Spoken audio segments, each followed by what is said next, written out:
kind of impact was Steven Stamkos able to have last year in the playoffs? He wasn't really able to play much other than one game. But what was the influence? How important was his influence in the locker room? And I guess how much is it great to just have him fully healthy this year and be able to contribute on the ice too?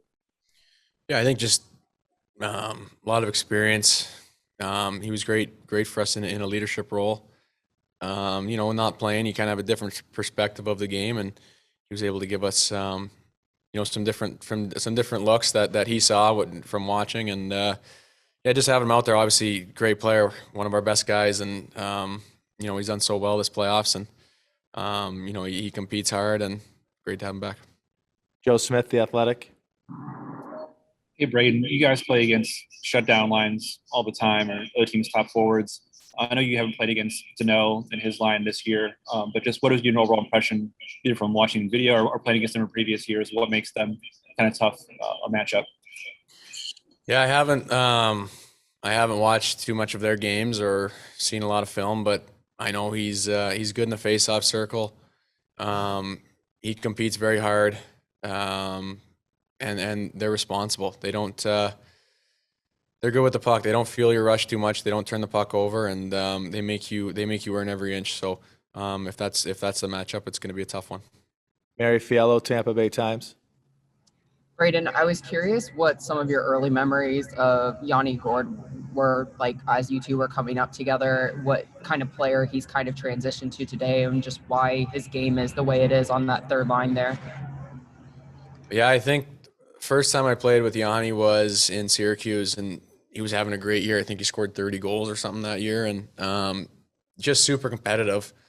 He's always had that tenacity, and I think that's what makes him so good is his work ethic and how hard he pursues the puck, and obviously has the skill to make plays and finish as well. So he's been playing great. I think just that whole line's kind of got that work ethic, and they play responsible and earn their chances. Jay Retcher, 95.3. Anthony, I wanted to ask you about your chemistry with Alex Killorn, whether it's playing together 5-on-5 or on the PK. I mean, it's grown. You guys hit it off pretty early in your career, but it just seemed to blossom into a really nice pairing. What is it that makes you guys work so well together, whether it's 5-on-5 or on the PK? Yeah, obviously Killer is an unbelievable player for us, and obviously a really easy guy to play with. He's always in the right spots. He's big, strong, protects the puck while he makes plays. He does all the little things right. He works so hard. Like you said, I played with him pretty much since I first got here, so we built some pretty good chemistry, and he does it all. So he's a very easy guy to be able to play with. Steve Wino, Associated Press. Hey, Brayden. Julian was saying that when in your draft year, one of the reasons why you'd slipped to the third round was kind of skating and not being the best skater. I'm curious, did you hear those kind of criticisms at the time? And what kind of work did you put in to improve your skating to get to this point? Yeah, I heard some stuff about that. I didn't think too much about it, but I heard it more as the draft came up, and was able to work with Barb. And, I didn't know how to fix it or what was wrong with it. I thought I was doing all right, but she's able to see things that I would never think about, and help you get that next level and that next gear and speed. And she was very instrumental in helping me get better at skating. Matt Larkin, The Hockey News. Hey, Brayden, I'm just wondering if you look at what you've done statistically last postseason, this postseason, the numbers have been pretty outstanding. And I'm wondering for you, is the ability to step up in big game situations, high stakes, is it a conscious thing? Like, are you aware that you play this well in these situations, or is it just sort of unconscious and you go about your business and you just happen to be doing extremely well in these situations? No, I think you try to play the same way, and pucks have found ways in that as of late, but I don't think you're thinking too much about it. Obviously, like you say, the stakes are higher and you're making sure you compete in every shift, but just trying to play the same way and, be responsible and just work for your chances. Dan Rosen, NHL.com. Yeah, Brayden, I also have a question for you. Their penalty kill or power play been big stories for both sides. Have you guys gone over their PK yet? And what have you seen if you have, or what do you expect in their PK, even if you haven't really done a big deep dive on it yet? Yeah, I think we took a little bit of a look at it today. Excuse me, a lot of pressure. They work extremely hard. They're not afraid to go for some offense when they're on the PK. They're dangerous with that speed. So we got to make sure we're being responsible with the puck and not giving them chances to use that speed. But it just from the looks of it, it's a lot of pressure. It's a hardworking group. They sacrifice, they block shots. So we're gonna have to be sharp if we're gonna want to get one. But it's one of those things where you never really know until you play a team, and we'll just see what happens. Ed Encina, Tampa Bay Times.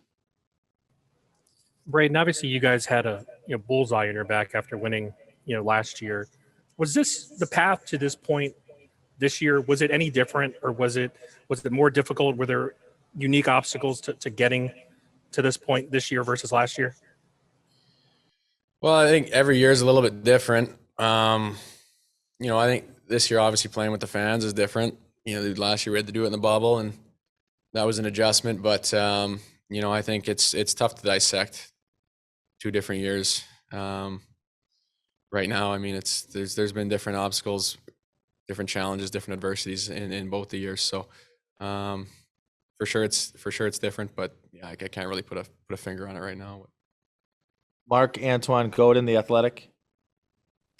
Thank you. My question is for Anthony. Anthony, Brayden was asked earlier about Phillip Danault, but Phil and you have both entered the Selke discussion the last couple of years. How comparable or what sort of comparisons would you draw in your respective games? And is there any sort of inspiration that you can take from the way that he's been handling his 200-feet duties with the Canadiens?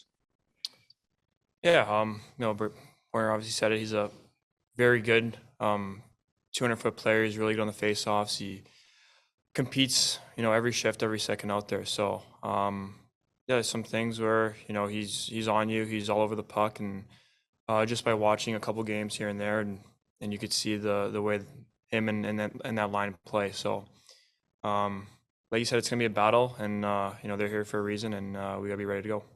We'll do a couple more questions. Paul Strajewski, NHL.com. Thanks, Chris. Hi, Brayden. Question for you.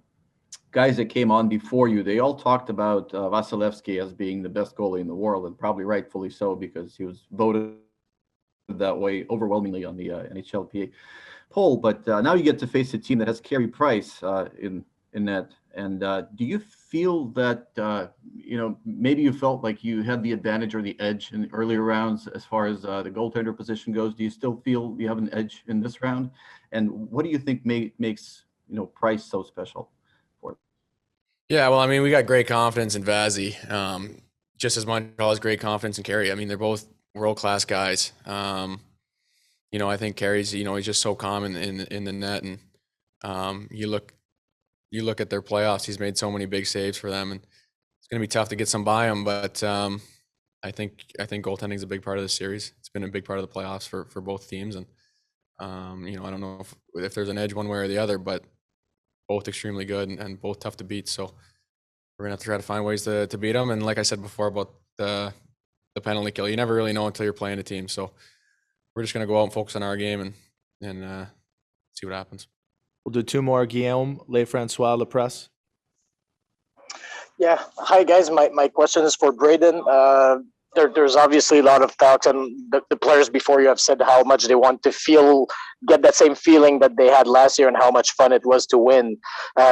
Besides that, we all know repeating as champion is pretty unique nowadays. Is there a sort of feeling that you guys can create something that's sort of historical because it's become so tough to repeat? Yeah, like you say, it's tough. So obviously we're pushing for that. But you know what? I think it's just a mindset we got to have is just one game at a time. This is going to be a very tough series. Our group knows that.